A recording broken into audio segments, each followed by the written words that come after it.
At 7:42 on a Friday night, my husband of 18 years slid a manila folder across a white tablecloth instead of an anniversary card and asked the waiter to hold the creme brulee. That's the detail that still gets me, all these months later. Not the folder, the dessert.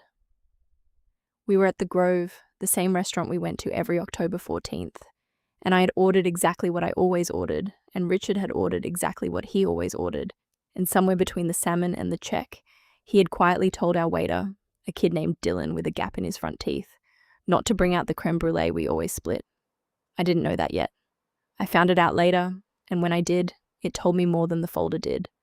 Because the folder could have been an accident of timing, a man losing his nerve, choosing the wrong moment. But you don't cancel a dessert order in advance unless you already know how the evening is going to end. I don't want this to turn into a scene, Richard said, before I'd even opened it. I want you to sit with that sentence for a second, because I did, at the table, for what felt like a very long time. My husband had just handed me a folder with a county courthouse logo on the tab, at a restaurant with cloth napkins and a violinist working the room 2 tables over, and his first concern was crowd control. Not me, not us, the room. I opened the folder because I'm the kind of person who reads things. It's not bravery. It's a compulsion I inherited from my mother, who read cereal boxes at breakfast because words were sitting there and she couldn't stand to waste them. Petition for dissolution of marriage. My name, his name, the date. And down near the bottom, already signed, already notarized, his signature in the loose, confident scrawl I'd watched him practice in the margins of his college notebooks 30 years ago, back when he was practicing to look like a man who signed important things. He had planned this, not decided it that afternoon. Planned it, printed it, notarized it, and made a dinner reservation to deliver it in a public place where I would, he hoped, behave myself. Rich, I said, and I want you to notice that my voice did not shake, because I noticed it too, in real time, with a kind of distant surprise. Whose idea was the restaurant? It was the wrong question, apparently, because his face did something I'd never seen it do in 18 years of marriage. It flickered, just once, like a light on a bad circuit. Does it matter? He said. It mattered more than anything else at that table, and some small, cold part of me already knew why, even before I understood the shape of what I was standing in the middle of. I just didn't have the rest of it yet. I only had a folder, a cancelled dessert, and a flicker on my husband's face that told me this had an author, and it wasn't him. I closed the folder. I asked for the check myself because he seemed to have forgotten that we still, technically, had one coming. And I drove home in my own car, alone, past the elementary school where our daughter had gone, past the dry cleaner where his suit still hung under my name on the account. And I did not cry until I got to the driveway, and even then, only for about 90 seconds, because Emma's light was on upstairs, and I did not yet know how much I was going to have to be a wall for her in the coming weeks. What I did know, sitting in my car in my own driveway, with my hands still on the wheel at 8:50 at night, was that 18 years earlier, in a cramped file room that smelled like toner and burnt coffee, a 26-year-old paralegal named Diane had typed a document that a very different, very cocky 29-year-old Richard had signed without reading past the signature line. He didn't remember that room. I'd bet the house on it. The house that, as it turned out, was very much still going to be a question mark for a while. But I remembered. I remembered every clause. I let myself into the house I'd lived in for 15 years, and I stood in the dark kitchen for a minute, listening to the refrigerator hum, the same hum it always made, indifferent to the fact that my life had just been handed to me across a dinner table in a manila folder. Ordinary sounds. That was the strange part I couldn't get past that night. How ordinary everything still sounded. The ice maker dropped a cube. Somewhere outside, a neighbor's sprinkler kicked on. My marriage had just ended, apparently with premeditation, and the house didn't seem to have gotten the memo. Emma came down around 9, in the oversized t-shirt she slept in, 16 years old and still soft around the edges of being a person. And she looked at my face, and she didn't ask what happened. She said, "Is this about Dad's phone?" I want to tell you I asked her what she meant right away. I didn't. I stood very still, the way you do when you think if you don't move, whatever you just heard might turn out to be something other than what it sounded like. "What about his phone, baby?" She shrugged, the way 16-year-olds shrug when they've decided a thing isn't a big deal because deciding otherwise is too complicated. He's had it face down on the counter for like 2 months. He never used to do that. 2 months. I filed that away, the first small stone in what was going to become, over the following weeks, an entire quarry. Going up, I told her. I'll come say goodnight in a minute. She went. I stood in my kitchen a while longer, and then I did something I am not proud of and would not recommend, except that it turned out to matter later. I opened the junk drawer by the phone charger, dug under the takeout menus and the dead batteries, and found the spare key to Richard's car, the one he kept just in case and never used because he never lost anything. He was careful that way, careful about everything except the one thing that would have actually protected him. I didn't go out to the car that night. I want to be honest about the timeline, because so much of what happened later depended on people believing exactly what I did and did not know, and when. That night, I only held the key in my palm for a minute, in the dark, and then I put it in my coat pocket instead of back in the drawer, and I went upstairs to tell my daughter goodnight without letting my voice do anything that would scare her. I lay in the bed I'd shared with Richard for 15 years, on my side, with a gap of cool sheet where he should have been, because he'd told me at the restaurant very calmly that he'd be staying at his brother's for a while, to give things room to breathe. Room to breathe, as if our marriage were a piece of red meat he needed to let rest before cutting into it. I didn't sleep much. Somewhere around 1 a.m, I got up, went down to the study, and opened the old fireproof box where we kept passports and the deed, and, underneath all of it, a document I hadn't looked at in almost a decade. Our prenuptial agreement, 31 pages, spiral-bound at a copy shop that didn't exist anymore. Signed the September before our wedding. I read it front to back for the first time in years, at 1:20 in the morning, at my kitchen table, in a robe, while my husband slept 40 minutes away at his brother's house, believing he already knew how this story ended. He did not know how this story ended. That was the whole point.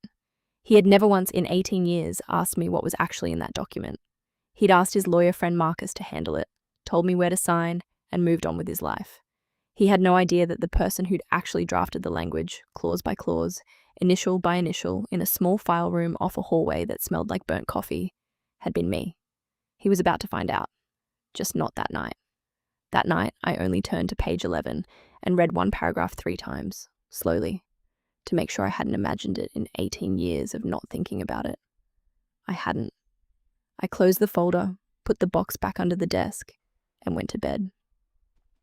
And for the first time since 7:42 that evening, I slept. The days after are the part people don't ask about, because they're not dramatic, and I've come to believe that's exactly why they're the part that stays with you the longest. Richard came by on Sunday to get more clothes. He rang the doorbell, which was its own small violence, a man ringing the bell of the house he still, on paper, half owned. He stood in the front hall in his weekend clothes, a golf shirt I'd bought him for his birthday 2 years earlier, and he looked around like a man checking a hotel room for anything he might have forgotten. "I need the router password," he said, "for the new place." "There's no new place yet," I said. "You're at Craig's." "For later," he said, which told me there was already a later, and that he'd already thought that far ahead, and that the word later had a shape to it that I wasn't being shown. He didn't ask how Emma was doing. I noticed that. I noted it the way you note weather, without commentary, just data for later. "Rich," I said, as he was heading up the stairs for his suits. "You didn't read it, did you? The prenup?" He stopped on the 3rd step, one hand on the banister, and gave me the look he used to give junior guys at his firm when they asked a question that made him feel, briefly, less important than he wanted to feel. "Marcus handled it," he said. "It's standard stuff. Premarital assets stay premarital. You keep what you brought in, I keep what I brought in. We split what we built. It's not complicated, Diane." "No," I agreed. "It isn't." He went up for his suits. I went into the kitchen and made myself a cup of tea I didn't drink, and I thought about the fact that standard stuff is a phrase men say about documents they were too impatient to actually finish reading, and I thought about page 11, and I let myself have one small, private, entirely human moment of something that wasn't quite hope yet, but was at least the opposite of despair. That evening, my sister Carol called, because word travels through a family the way water finds the low point in a yard, quietly and inevitably.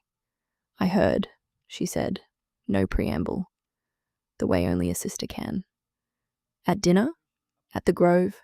Who does that? Someone who wanted witnesses, I said, in case I made a scene. Did you make a scene? I asked for the check. There was a pause, and then Carol, who has never in her life let a silence sit uninterrupted for more than 4 seconds, said, God, I love you, in the exact tone people use when they are also a little bit terrified for you. There's something else, I told her. Emma said his phone's been face down on the counter for 2 months. Carol didn't say anything dumb, like maybe it's nothing.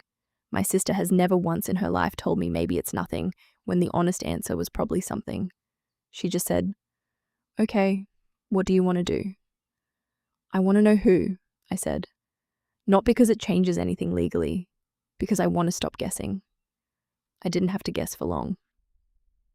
3 days later, Emma came home from school and dropped her backpack on the kitchen island the way she always did, and said, in the same flat voice she'd used about the phone, is Dad's new girlfriend the one from his work?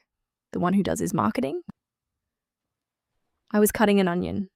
I remember that specifically, because I remember thinking, with the strange sideways clarity you get in these moments, that the onion was a good cover, because if my eyes watered, nobody would ask why. What makes you think that, sweetheart? He picked me up from Maddie's on Tuesday, and there was a coffee cup in the cup holder that wasn't his. It had lipstick on it, and her name's on his email signature thing that pops up sometimes when I use his laptop for homework. Vanessa. Vanessa Reyes. I want to tell you I recognized the name immediately from some prior suspicion, some slow-building dread I'd been quietly assembling for months. I hadn't. I'd met her twice, at company holiday parties, a sharp, capable-looking woman in her mid-30s who ran marketing for Richard's firm and who had, on both occasions, been perfectly pleasant to me in the specific overly warm way that I now understand, in hindsight, as guilt wearing a party dress. Emma delivered this information the way she delivered most information at 16, without much effect, already moving toward the pantry for a snack, as if she'd told me the weather instead of the outline of the wreckage of our family. I used to think that flatness meant she didn't feel things. I've learnt since that it more often means a kid feels things so large they have to make them small just to carry them across a room. Does it bother you? I asked her, keeping my voice light, keeping the onion between us. She shrugged one shoulder. I mean, I guess I already figured something was up. He's been weird for a while. Weird how? Like, nicer? But in a fake way. Like when you're mad at someone but you're trying really hard not to seem mad. 16 years old, and she had already diagnosed her father's guilt more precisely than I had in 2 months of living inside it. That night, after Emma went to bed, I did the thing with the spare car key that I'd been avoiding for 4 days. I want to be clear that I did not slash anything, did not key the paint, did not do a single thing that would have made a satisfying scene in a movie. I opened the glove box with the spare key in my own driveway, at 10:40 at night, in a bathrobe, and I found a stack of receipts he hadn't bothered to clear out. The way careful men sometimes stop being careful the moment they think no one's checking anymore.